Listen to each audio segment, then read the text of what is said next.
আসসালামু আলাইকুম বন্ধুরা, আশা করি তোমরা সবাই ভালো আছো। তো আজকে আমি একটি ব্লগ ভিডিও তোমাদের সাথে শেয়ার করেছি। তো আজকে আমাদের ফার্স্ট সকালে উঠে দেখি প্রচণ্ড বৃষ্টি হচ্ছে বাইরে। তো আমাকে বলল যে ভুট্টা পুড়িয়ে দিতে। তো আমাকে চ্যালেঞ্জ দিল যে এক হাত দিয়ে ভুট্টা ছাড়াতে। তো আমি তো পাচ্ছিলামই না, তো ওই জন্য দু হাত দিয়ে ছাড়ানোর চেষ্টা করেছি। তো আমি চ্যালেঞ্জটা হেরে গিয়েছিলাম, কারণ আমি এক হাতে ছাড়াতে পারিনি। তো ভুট্টাটা দেখতে খুব সুন্দর। আর আমি সত্যি কথা বলতেই ফার্স্ট টাইম এই ভুট্টাটা ছাড়াচ্ছি। আমি বাজারে মার্কেটে যেগুলো কিনতে পাওয়া যায় ওরা তো পুরো রেডি করে দিয়ে দেয়। তো বাড়িতে আমি ফার্স্ট টাইম ট্রাই করলাম।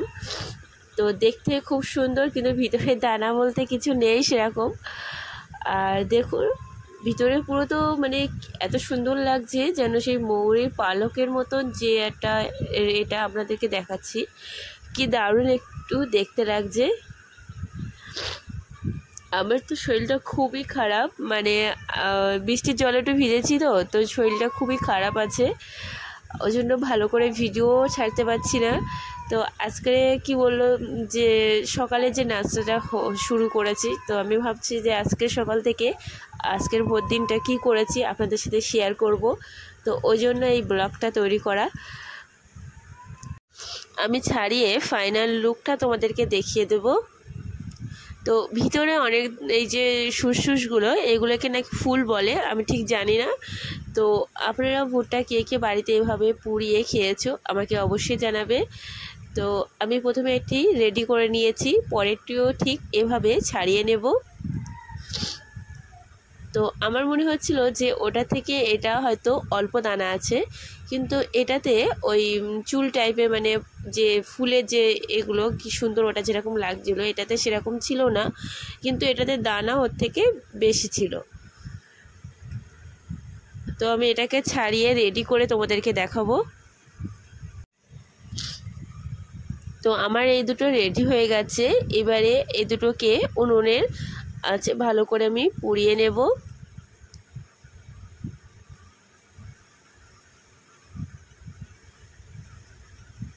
তো আমি ফার্স্ট একটা দিয়ে দিয়েছি, এবারে আমি অপরটাও দিয়ে দেবো, একসাথে এই দুটোকে পুড়িয়ে নেব।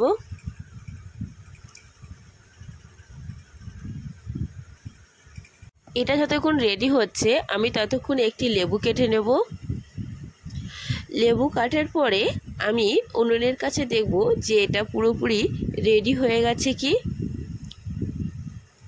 একটু ভালো করে পুড়িয়ে নেব, তাহলে খেতে বেশি ভালো লাগবে।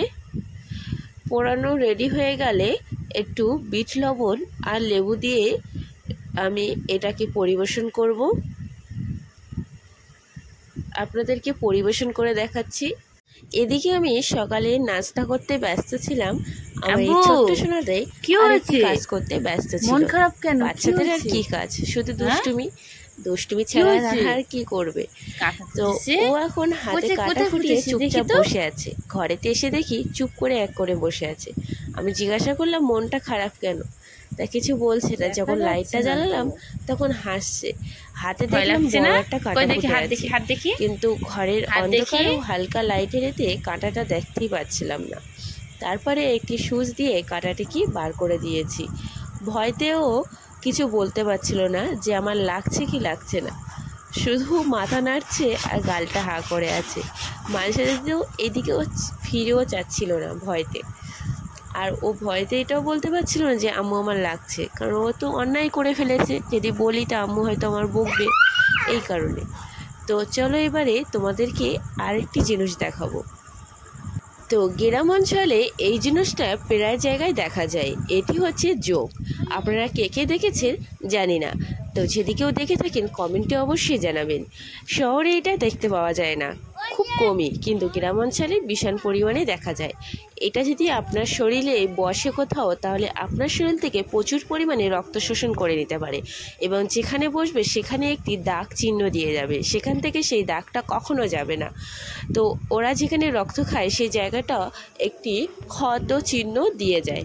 তো আপনার শরীরে প্রচুর পরিমাণে ক্ষতি করতে পারে এবং আপনার নানান রকমের রোগে পরিণত করতে পারে। আপনারা যখনই এই জিনিসটা দেখবেন অল্প একটু লবণ দিয়ে দেবেন, অতি ওটা মারা যাবে।